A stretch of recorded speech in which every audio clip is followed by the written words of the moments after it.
bit of history from this convenience store across the street. Businesses, they had some problems with some transient people around their businesses stealing. The convenience store clerk spotted a suspect from the previous stealing, a female white. Approached her, called 911. The female ran across the street, went towards this house. Deputies arrived shortly after, got the information from the clerk, came over here to investigate. When they did, basically, we received the call came in at 8:13, just to give you some information from the clerk. We arrived, started checking this house at 8:25. It's obviously an abandoned house, posted no trespassing, but the locals here have noticed that some transients and an illegal encampment is kind of set up back here. Deputy checked the house, called the person out. They encountered the female at 8:35, so approximately 10 minutes later. The female came out. There was obviously some bedding and stuff inside this abandoned house. When they encountered a male suspect, he was covered up, and when he uncovered, he emerged with a gun, put the gun to his head, and basically said, "To shoot me, and I'm not going back." And the deputies were trying to call him out. They gained some safe distance back in the house, called him out. He lunged towards the two deputies that were in the house, and they fired shots. They immediately rendered first aid. However, the suspect was deceased. At this point,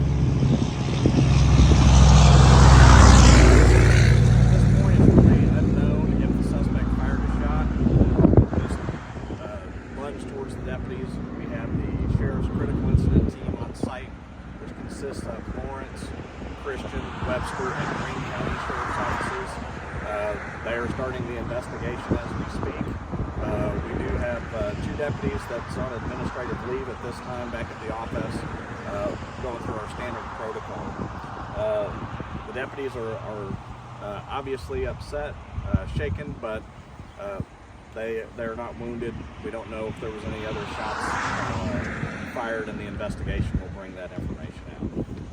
I'll be glad to answer any questions that you may have. Are these the suspects who were accused of stealing watches on March 26th? Well, that I don't know. I just do know that it was a previous call on theft, and that's what the clerk had advised us.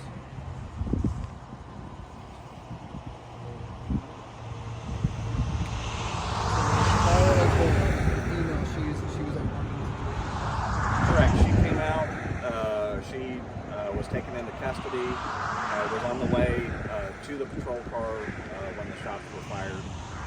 And as you can see, this is one of the deputies' cars that is right here where they stopped and then went to the investigation. See, obviously this is posted private property. Keep out, no trespassing.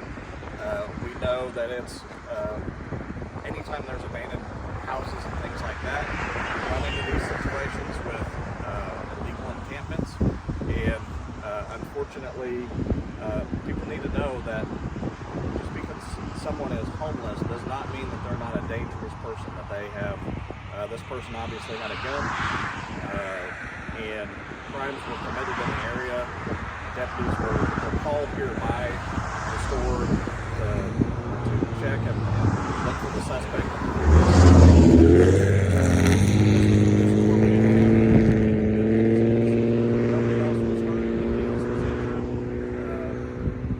The sad news is that they had to take a life, but in defense of their own life. So once the investigation is completed, we'll have more information.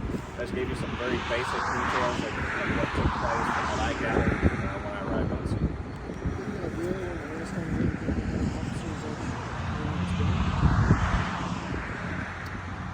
I believe it was last year.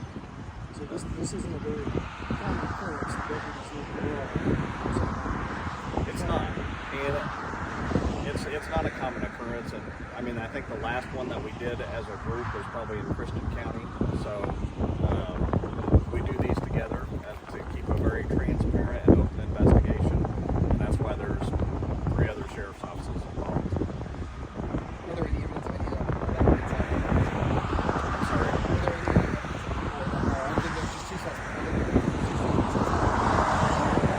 yet. We just really once that happened, we backed out.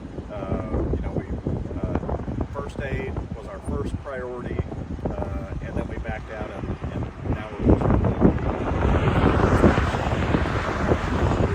We do know there's items in there that we had a resident drive by and said, "Okay, I've got things stolen from my residence. I think it probably ended up here. If you'd let us know if you discover any stolen property." So we're just at the beginning of this, and I would assume that we'll probably recover some stolen property along with concluding this investigation on the offshore ball shooting.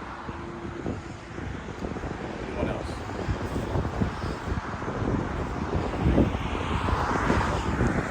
All right. Thank you, guys. Yes.